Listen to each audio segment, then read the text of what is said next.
Hey guys, how's it going? Corporate here, and today I'm bringing you a different kind of video. Well, a video I need your help on. It's posed a little bit of a riddle for me, and I can't figure it out, so I thought you might be able to help me. First, let me introduce the video. This is just a little TDM match on Bazaar. I believe it's 12v12. I was just playing this match to warm up. It had been a couple days since I played, so I just wanted to kind of warm up a little bit before I jumped into Rush or Conquest. And a bizarre little thing happened. Some guy got in a spot where I just can't figure out how he got up there. So, you know, I like to understand these things. I like to know how it happens. You guys know that I've posted things like this a little bit before. So, for those that want to just skip ahead, that happens at about the 3-minute mark. That's where that clip starts. But I figured I'd just show you some of the other clips in the video since I'm going to upload it anyway. Might as well get a little bit. So, I'm using the G3A3 here. I haven't used this gun very much, so I figured I'd just give it a shot. You see me, I'm playing like standoffish a little more. I'm not trying to get up in there. And, you know, it's a good gun. It's very powerful, which is nice. It just is limited with this magazine, obviously, and the fire rate's very slow. It's one of those guns I feel like that you would really have to kind of focus on and use for a little while to get the feel of. But if you're able to do that, it's absolutely formidable.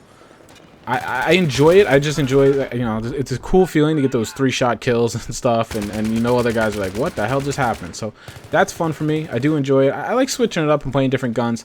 I think the problem is it's just so very different than the normal guns I use, being the M16. I've been using the M416 a lot, you know, AEK, those types. I tend to gravitate towards the high fire rate guns.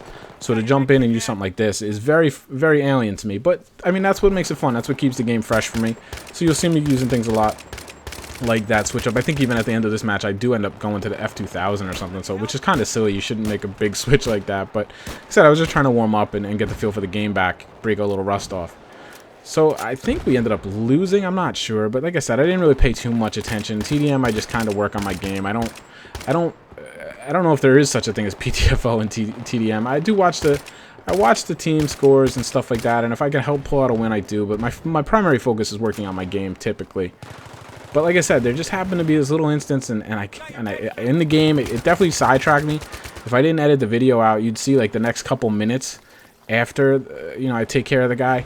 I'm totally preoccupied with how he got up there, if he's going to go back up there, you know, that kind of thing. I took a lot of really dumb deaths. I basically, for like 3 or 4 minutes, just traded deaths. I'd kill the guy, he'd kill me, and that's why, you know, my KD kind of went to crap. This is just terrible aim right here. Look at that, 100 assists. Gotta love that. I mean, that's so frustrating. But I mean, that was my fault. I should have killed that guy in 2 steps. And here I run into a little problem. So here we're going to come on to the clip that I'm talking about. This is kind of the whole purpose of this video. So I just kind of want to see what you guys thought. And have you ever seen anybody up there? I haven't. This is the first time. And, you know, if this guy wasn't a little smarter, it could have been a pretty devastating spot. But I took it as my mission to get him out of there because I realized that he could really wreak some havoc up there. You know, this is the typical route that I run on Bazaar, usually, especially with the G3, where I can cut across firing lanes like this.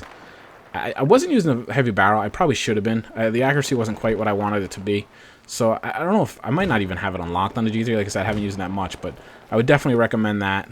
I haven't decided on foregrip against or for it. But here you see I'm pushing up, and you can see him just to the left there. He obviously gets me. I don't know what. There he goes. I was going to say, I don't know what took him so long, but you can see where he is. He's an assault guy. Note that. He's not using a MAV or anything like that, which I don't think you're able to do anyway. Correct me if I'm wrong. There was some confusion in the Skype chat. But you see where he is. He's up here. I've never seen anybody up there before. And I don't know why I didn't kill him right there. Looks like I was right on him. I don't know if that railing is glitched a little, where, you know, some of the railings, obviously, you know, that you can't really shoot through. It's really annoying. So here you see, I'm really confused. I'm trying to figure out how he got up there. You know, is he up there still? How many are up there? I didn't even know there was rooms back there, so I'm thinking he's on the balcony, and I don't understand how, you know, the grenades and things haven't killed him. Getting plenty of hit markers, so obviously he's got a med pack up there. And I obsess on him. So you see the match is fairly close at this point, but by the time this little escapade is over, the match has kind of gotten away from us. But like I said, I got totally preoccupied on this, and I was kind of fascinated. I was like, man, that's, you know, if he's in those little windows hunkered in there, I don't know how deep back they go, but I mean, you see this guy's pouring rockets into him too, and he can't get them. You know, and we know how high traffic a spot this is. He probably should have had a suppressor on. He would have been a lot more effective. So here I'm just trying to figure out where he is.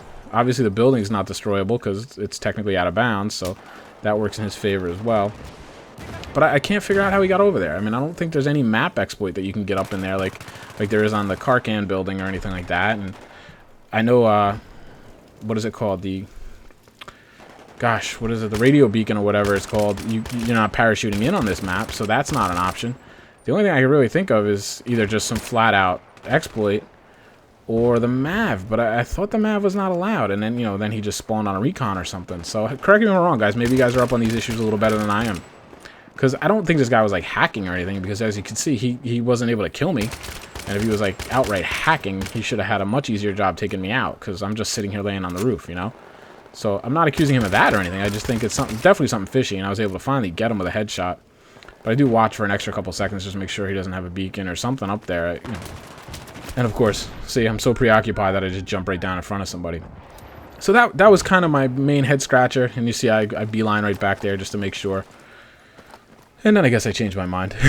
there was a big lapse in there though. That wasn't the next revive. Like that wasn't my next spawn right after that. I cut a lot out because, like I said, it was like a 20-minute TDM match. It was very slow moving. But let me know. Like, I'd love some input on that. What you guys think? How you think you got up there? You know, I don't know if it's a problem or if it's a one-time thing. I've only seen it once. That was it. I never saw him go back there in this match. So who knows? Maybe just a freak little thing. But I thought it was interesting. I figured I'd post it up. Something a little different. And I know you guys kind of play and obsess over Battlefield as much as I do. So I figured you might have a little input for me. This spot, this ended up being a decent little segue. And you can tell this is just how my aim was off. I just couldn't get the kills. I don't know how many assists I got here. It was crazy. Yeah, this match went on for a long time, and it was like over 20 minutes for TDM, and you can see like all the buildings are destroyed, and you'd think it was like a 500 tickets, but I think it's just 200. But everything was like leveled by the end, and I don't know if guys are just running around with rockets just leveling stuff out. You see, I just can't I just can't get the kill, and that's the most frustrating thing for me in this game. Sometimes, but I have been using the 416 a lot lately, and I'm actually really liking it. You know, I'm trying to get away from my M16. It's still my favorite gun, but a lot of you guys get bored watching M16 gameplay. I know the DRMB crew does, so I'm trying to get away, and I understand that because everybody seems to use it, and you know, you've been watching it for months, so I get it. I don't have a problem with that. So I've been trying to not use the M16 and trying to kind of find other guns and things like that. So I would say the 416 I've kind of settled in on a little bit, just because it's a good all-around weapon, just like the M16. It's got a little slower fire rate, like I mentioned in the other video. And I feel like it does help my accuracy a little bit, which is probably better for me because I'm not naturally that accurate. And, you know, I did like the M16 because of its high fire rate. It helped me win a lot of close battles. But like I mentioned before, I'm actually trying to slow my game down, play a little slower, and move slower, and try to keep my engagements to a medium range if I can. And only push when the opportunity presents itself.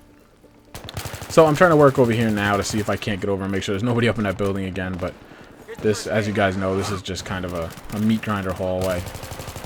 And that'll be the end of the clip. So, like I said, the point of me uploading this video is just to kind of ask you, what do you guys think that guy was doing? How do you think he got up there? And if you have any info, advice, input, anything, I'd love to hear it, guys. So, like always, thanks a lot for watching. I really do appreciate it. Rate, comment, subscribe. Always helps me out. And I will talk to you guys soon. Hope you're having a good week. Take care, guys.